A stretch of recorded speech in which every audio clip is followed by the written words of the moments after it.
नमस्कार दोस्तों, आज की वीडियो उन लोगों के लिए है जो संत रामपाल जी महाराज के नियमों का मजाक बनाते थे। जैसा कि आप सभी को पता है कि एक कोरोना क्या आया, पूरी दुनिया की खुशी दुखों में तब्दील हो गई है। धर्म कोई सा भी हो, जब बात शादी विवाह की होती थी तो लाखों लोग आते थे, बड़े धूमधाम से शादी विवाह करते थे। लोग मंदिर मस्जिद में भगवान को ढूंढा करते थे। लोग छोटे छोटे फंक्शन में लाखों लोग बुलाया करते थे, बड़ी बड़ी पार्टियां करते थे। और तो और शादी विवाह में ऐसा नाच गाना होता था कि लोग देखते देखते शर्म से डूब जाते थे। लेकिन यही सारी बातें संत रामपाल जी महाराज पहले ही बता चुके थे और बंद करवा चुके थे अपने भक्तों के साथ। तो आइए जानते हैं क्या थे संत रामपाल जी महाराज के वो नियम। ये हम जानते हैं जी न्यूज के एंकर माननीय सुधीर जी से।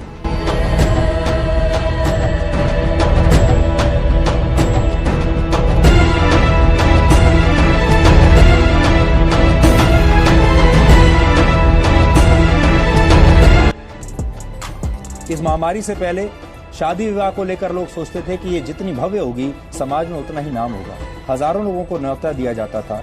अब लोगों को समझ में आ गया है कि ये काम 15 लोगों की 10 लोगों की मौजूदगी में भी सम्मान और सादगी के साथ किया जा सकता है। It should be a family affair. दो परिवारों का आपसी रिश्ता है, सिर्फ कम से कम लोगों में विवाह हो सकता है। तो दोस्तों, आपने सुना सुधीर जी को बता रहे कोरोना बदल दिया कर्म धर्म और मरम। यही बात संत रामपाल जी महाराज पहले ही अपने भक्तों को बताया करते थे। अब जानते हैं संत रामपाल जी महाराज क्या बताते। ये परंपराएं हम इतनी खराब कर चुके हैं, अब हमारे बस से बाहर होगी। एक रूटीन बन गया। तो भगत ने सबसे पहले इन कुरीतियों से उल्टा हटना पड़ेगा। आपने बैक आना पड़ेगा। समाज को देखकर आप नहीं जी सकते और ना आप भक्ति कर सकते, और इस अनमोल कार्य से आप वंचित रह जाओगे। आप जी ने विवाह करना है, बिल्कुल सिंपल वेत है, साधारण। एक उदाहरण बनाओ समाज के अंदर, संसार के अंदर। देखो, ये परंपराएं हमने बनाई है और हम इसको फिर रिड्यूस करेंगे, कम करेंगे, सारा संसार सुखी होगा। अब यहां विवाह करते हैं, बहुत सी ऐसी घटनाएं घटती हैं। पहले दिन लड़के वाले खूब नाच रहे हैं, माच रहे हैं, डीजे बजा रहे हैं, धरती तोल रखी है। अगले दिन वो दूल्हा साथ में उसके 5-7 साथियों समेत दुर्घटना के अंदर मृत्यु को प्राप्त हो जाता है। बारात जा रही थी। अब पहले दिन तो डीजे बाज रहे हैं, सब नाच रहे हैं कंजरों की तरह, बहन भी, बेटियां भी, माँ भी, बाप भी सरेआम। अगले दिन वो मृत्यु को प्राप्त हो जाता है जिसके ऊपर वो नाच और माच रहे थे।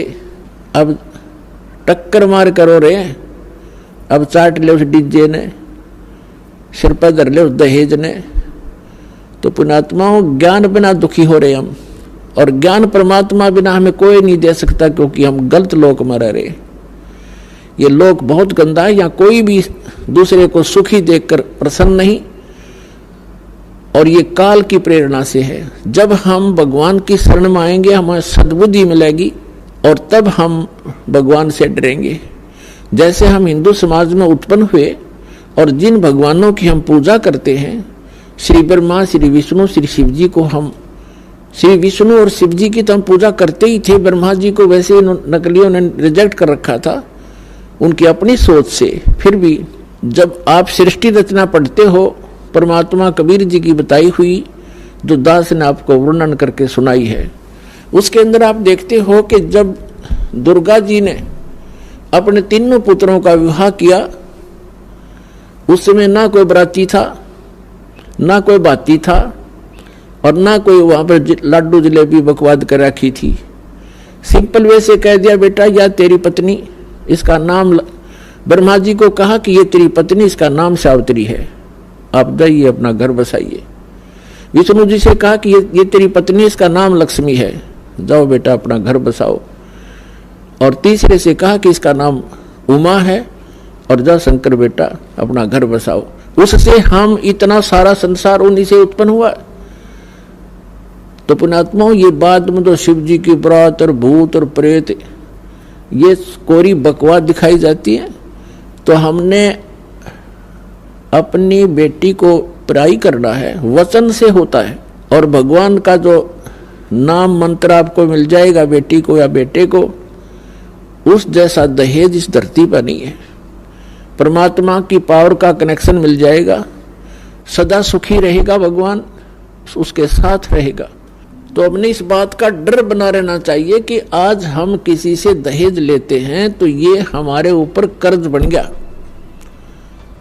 और इस कर्जे को हमने देना पड़ेगा। कभी भैंस बनोगे उसकी, लड़की वाले की अगले जन्म में कहीं ना कहीं, या गधा बनोगे या खच्चर बनोगे, उसका पूरा पाई पाई देना होगा। गरीबदास साहब जी कहते हैं, तुमने उस दरगाह का मैल नहीं देखा और धर्मराज के तिल तिल का लेखा।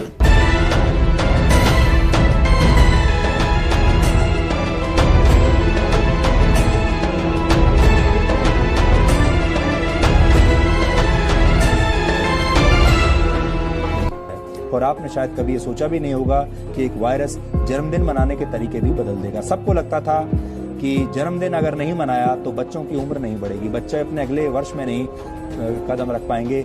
जन्मदिन, बर्थडे पार्टी तो बहुत जरूरी है, लेकिन अब लोग शांति से सिर्फ अपने परिवार के सदस्यों के साथ बर्थडे मना रहे हैं। लोग इस बात पर खुश हैं कि उनके बच्चे जीवित हैं और स्वस्थ हैं। सही मायनों में जन्मदिन मनाना अपने बच्चों के अच्छे स्वास्थ्य की कामना करना ही तो है।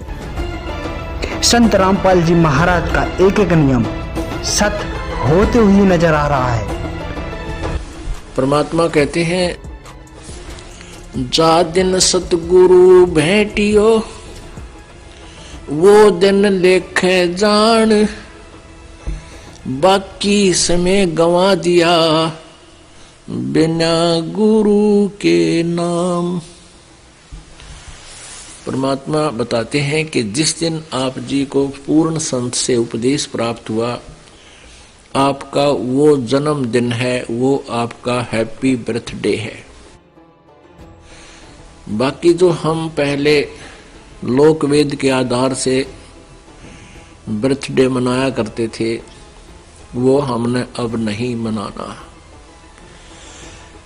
उसको हम खुद हैप्पी बर्थडे मानना है, वो तो बड़ा दुख था हमारे ऊपर, कैर टूटा, जन्म हुआ, ना जाने कितने कष्ट जीवन पर आवेंगे। कोई बच्चा हो गया तो मर जाएगा, कोई बचेगा ना बचे, कोई बीमारियां, 100 प्रकार की समस्याएं, दिन रात धक्के खाने। वो कौन सा जन्म था, वो कौन सा हैप्पी बर्थडे था? वो तो ब्रह्माटी डे था और उसने हम हैप्पी बर्थडे मनाया करते। अब जिस दिन आप जी को उपदेश मिला वो नोट कर ले, आपका वो हैप्पी बर्थडे है। और 100 याद रखे भगवान कैसे प्राप्त हुआ वो दिन, जिस दिन आपकी शरण मिली मालिक। तो आज वो ये दिन जो है अमावस्या वाला, फाल्गुन के अमावस्या वाला दिन, ये वो हैप्पी डे है जो जिस दिन इस दास का उद्धार हुआ। गुरुदेव जी ने उपदेश बख्शीश किया। अब याद आती है उस दिन के महत्व की, आज याद आता उस दिन की महिमा। जे वो ना मिलता वो दिन, ये 17 फरवरी फाल्गुन अमावस्या सन 1988 को इस दास को उपदेश मिला था। आज 23 वर्ष का हो गया ये दास। वैसे शरीर की आयु लगभग 60 वर्ष की होगी, लेकिन असली आयु इस दास की 23 वर्ष है। उससे पहले जो जीवन था वो मनुष्य का नहीं, पशु की तुल्य था।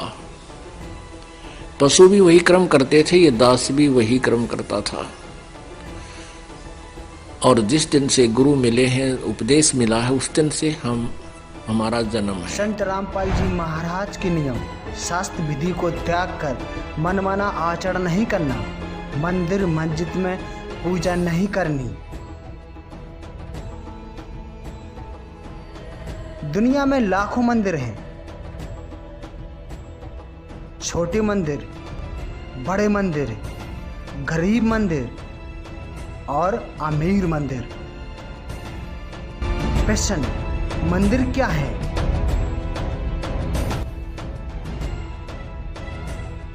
मंदिर में जाने से कोई लाभ है या नहीं, ये भी हम आपको बताएंगे। मंदिर में पूजा कितनी सही है और कितनी गलत है। मंदिर में मूर्ति का भोग लगाने से कोई लाभ होता है या नहीं, हमारी पूरी वीडियो देखिए और आप खुद विचार कीजिए। तो यहाँ वही बात है, कहते वो का फिर जो अंतर का ती, वह का फिर जो देवल जाती। अपने आत्माओं, ये तत्व ज्ञान है। हमने लोक वेद सुन रखा था, वो बिल्कुल दंत कथा सुन रखी थी भक्ति के मार्ग की। और यहाँ क्या बताया कि वह का फिर जो मंदिरों में जाते हैं। अपने आत्माओं, वेदों में कहीं नहीं लिखा मंदिर में जाना या ब्रह्मा विष्णु महेश की मूर्ति बनाकर उनका भोग लगाना। एक विचार करने की बात है। मंदिर क्या है? एक ईंट सीमेंट चूने से बना हुआ एक मकान है और उसमें पत्थर की मूर्ति रखी है। जैसे एक सेब की मूर्ति होती है। अब सेब की या आम की जो मूर्ति चाहे पत्थर की हो या किसी प्लास्टिक की बनी हो या वैसे चित्र बना रखा हो, तो उस मूर्ति को देखने से जिसकी वो मूर्ति है उसके गुणों का ज्ञान होता है। मूर्ति बुरी नहीं। अब जैसे हम आम की मूर्ति देखते हैं, चित्र देखते हैं, तो आम के गुणों का ज्ञान होता है। उसको प्राप्त करने की चाह बढ़ती है, उसको खाने को जी करता है, दिल करता है। तो लेकिन उस चित्र से काम नहीं चलेगा। जिसका वो चित्र है वो प्राप्त हो, उससे हमारा कल्याण होगा, उससे पेट भरेगा, वो टेस्ट आओगा। ऐसे जिस भगवान की मूर्ति आपने मंदिर में स्थापित कर रखी है, उस मंदिर की मूर्ति के ऊपर आरती करते हैं या उसके मूर्ति का भोग लगाते हैं, कोई लाभ नहीं होगा। क्योंकि उस मूर्ति बुरी नहीं। जिसकी मूर्ति है उसको प्राप्त करना है, उस मूर्ति को नहीं। मूर्ति तो हमारे पास है, जब उससे कल्याण होता तो वो पहले कर देती। जिसकी वो मूर्ति है, जिस भगवान की, उसको प्राप्त कीजिए, फिर वो लाभ देगा। वह का फिर जो अंदर काती, वह का फिर जो देवल माने मंदिर जाती, देवालय। देवल मीन देवालय यानी मंदिर में। खतरनाक है। शिक्षित समाज से निवेदन है कि नकली और शास्त्र विरुद्ध साधना बताने वाले धर्म गुरुओं से बचे तथा नकली धर्म गुरु का विरोध करे। सभी धर्मों में पाखंडवाद चरम सीमा पर है। समाज को चाहिए कि गलत साधना बताने वाले धर्म गुरुओं का डटकर विरोध करे। पुस्तक अंधश्रद्धा भक्ति खतराए जान को पढ़े।